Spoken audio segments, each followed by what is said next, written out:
மீன ராசிக்காரர்களுக்கு சூரியனார் கோயில் வந்து ரொம்ப முக்கியம்.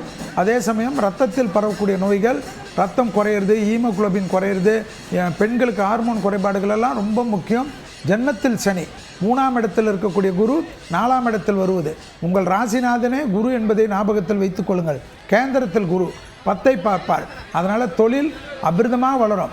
ஜென்ம சனியில் சக்கப்போடு போட போகிறவங்க படிப்பு, தொழில், உத்தியோகம், வியாபாரம் யாருன்னு பார்த்தா மீனராசிக்காரர்கள்.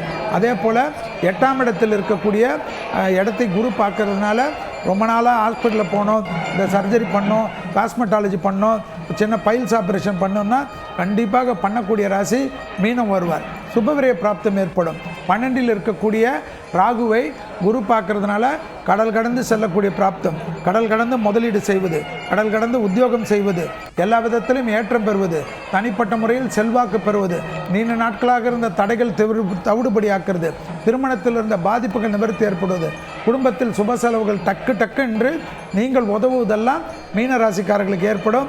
மீனராசிக்காரர்களுக்கு ஜென்மத்தில் இருக்கக்கூடிய சனிக்கு ஆதரவாக இருக்கக்கூடிய அமைப்பு 4ஆம் இடத்தில் இருக்கக்கூடிய குருவால் ஏற்படும்.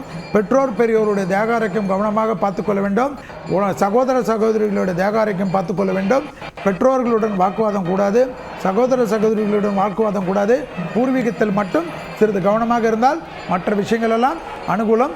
எந்த மாற்றம் தொழிலில் வந்தாலும் படிப்பில் வந்தாலும் எடுத்துக்கொள்ளக்கூடிய அற்புதமான ராசி மீனம். உடற்பயிற்சி முக்கியம்.